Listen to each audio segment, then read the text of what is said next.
Hi hello, ഇന്ന് ഞാൻ നല്ലൊരു സൂപ്പർ എഗ് റൈസിൻ്റെ റെസിപ്പിയുമായിട്ട് വന്നിട്ടുണ്ട്. ആദ്യം ഒരു പാൻ അടുപ്പിലേക്ക് വെക്കുക.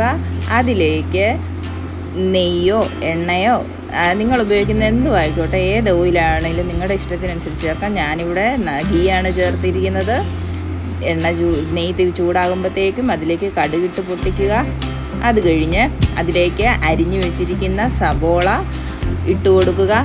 സബോള നന്നായി ഒരൽപ്പം ഉപ്പ് ചേർത്ത് നന്നായി വഴറ്റുക.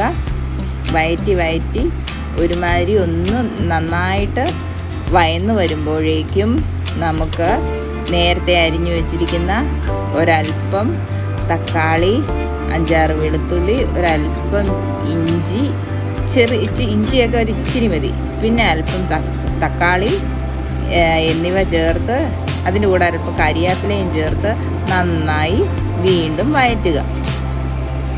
അപ്പോഴും ഒരു സ്വല്പം ഉപ്പ് ചേർക്കണേ. അങ്ങനെ ഉപ്പ് ചേർത്ത് നന്നായിട്ട് വഴറ്റി കൊടുക്കുക. ഇതെല്ലാം മീഡിയം ഫ്ലെയിമിലോ ലോ ഫ്ലെയിമിലോ ഇട്ട് ചെയ്താൽ മതി. അപ്പോൾ നമ്മൾ ആ സമയത്ത് അരി വേവിച്ച് വെക്കണം. മുക്കാൽ വേവ് അരി എടുക്കണം. പിന്നെ നമുക്ക് അതിലേക്ക് കുട്ടികൾ കഴിക്കുന്നതിന് വേണ്ടി നമുക്ക് അല്പം വെജിറ്റബിൾസ് ആഡ് ചെയ്ത് കൊടുക്കാം. നമ്മുടെ വീട്ടിലുള്ള എന്ത് വെജിറ്റബിളാണോ അതെല്ലാം നമുക്ക് ചേർക്കാം. ഞാനിവിടെ ക്യാരറ്റും ബീൻസുമാണ് ചേർത്തിരിക്കുന്നത്. ക്യാരറ്റും ബീൻസും ചേർത്ത് നന്നായി വഴറ്റുക. അപ്പോഴേക്കും നമുക്കൊരു പാത്രത്തിൽ, ഞാൻ 2 ഗ്ലാസ് അരിയാണ് എടുത്തിരിക്കുന്നത്, അതിന് ഒരു 5 മുട്ട ബീറ്റ് ചെയ്ത് വെച്ചു. പിന്നെ നമ്മുടെ മസാലയിലേക്ക് വരാം. നമുക്കപ്പം മസാല, നമ്മുടെ സബോള എല്ലാം വഴറ്റി അത് സൈഡിലോട്ട് വെച്ചതിന് ശേഷം അതിലേക്ക് അല്പം മുളക് പൊടി, മഞ്ഞൾപ്പൊടി, മല്ലിപ്പൊടി, കുരുമുളക് പൊടി എന്നിവ ചേർത്ത് ഒന്ന് ചെറുതായിട്ട് നമ്മുടെ സബോളയുമായിട്ട് നന്നായിട്ട് നന്നായിട്ട് യോജിച്ചതിന് ശേഷം അതിലേക്ക് നമുക്ക് ബീറ്റ് ചെയ്ത് വെച്ചിരിക്കുന്ന മുട്ട ചേർക്കാം. മുട്ട മസാലയുമായിട്ട് നല്ലതായിട്ടൊന്ന് ചിക്കി കൊടുക്കുക.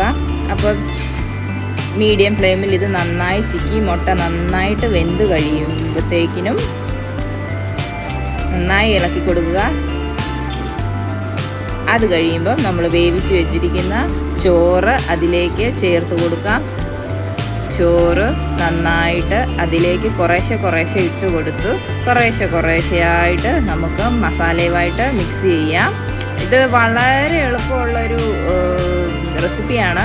മക്കൾക്ക് സ്കൂളിലൊക്കെ കൊടുത്തുവിടാൻ നല്ല റെസിപ്പിയാണ്. എളുപ്പത്തിൽ തയ്യാറാക്കാവുന്നതേ ഉള്ളൂ. അങ്ങനെ നന്നായിട്ട് മിക്സ് ചെയ്തുകൊണ്ടിരിക്കുക.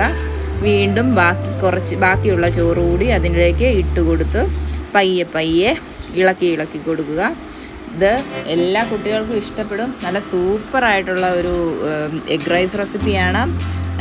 അതിനുശേഷം നന്നായി മിക്സ് ചെയ്തതിന് ശേഷം നമ്മുടെ മല്ലിയില അതിലേക്ക് ചേർക്കുക. അപ്പോൾ അത്രയേ ഉള്ളൂ, നമ്മുടെ എഗ് റൈസ് റെഡിയാണ്. ഞങ്ങളുടെ ചാനൽ സബ്സ്ക്രൈബ് ചെയ്യാൻ മറക്കരുത്. Thank you for watching. Don't forget to subscribe.